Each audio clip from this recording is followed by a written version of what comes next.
à la fin de l'année, l'examen, on a une liste des objectifs à vérifier. Donc l'examen va vérifier ces listes des objectifs. On ne va pas abaisser le niveau de l'examen selon le niveau d'étudiants pour que la plupart vont réussir. Ce n'est pas vrai.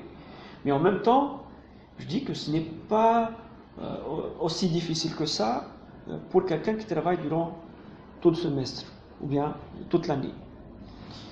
Il faut oublier aussi la notion de « je suis un étudiant ». Vous n'êtes plus d'étudiant.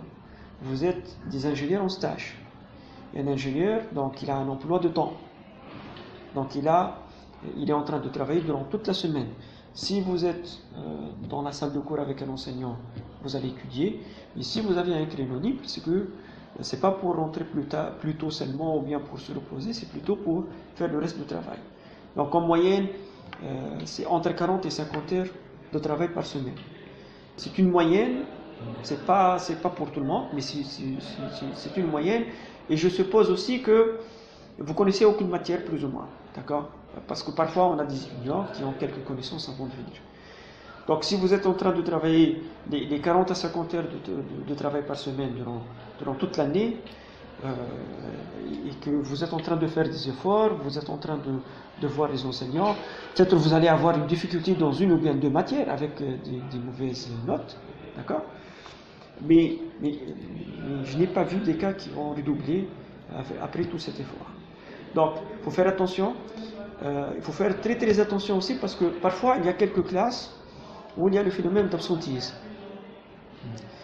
Et il y a quelques étudiants qui vont se dire pourquoi je vais me lever tôt aujourd'hui? Bon, de toute façon, je vais m'absenter comme les autres. Et je veux prendre le support de cours, ou bien la prochaine fois, l'enseignant va m'expliquer très bien les choses. Et il y a l'effet de cumul. Donc, une goutte d'eau ne fait rien, mais une pluie va remplir des lacs.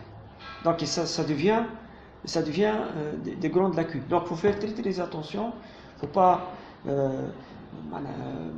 même s'il y a la moitié de la classe qui s'absente pour n'importe quelle raison, c'est personnel, encore une fois. Et le niveau des examens à la fin de l'année ne vont pas s'abaisser au niveau de la classe. Et l'enseignant n'est pas capable de supprimer des parties ou bien d'ajouter des parties. Il y a un contrat au début de l'année, d'accord? Il y a des fiches modules qui sont disponibles sur Moodle. Vous pouvez les consulter pour vérifier peut-être que l'enseignant n'a pas fait autre chose. Donc, il n'y a pas de surprise à la fin. Donc, il y a la liste des objectifs. On ne va pas poser des examens sur des choses qu'on n'a pas mis dans le premier contrat.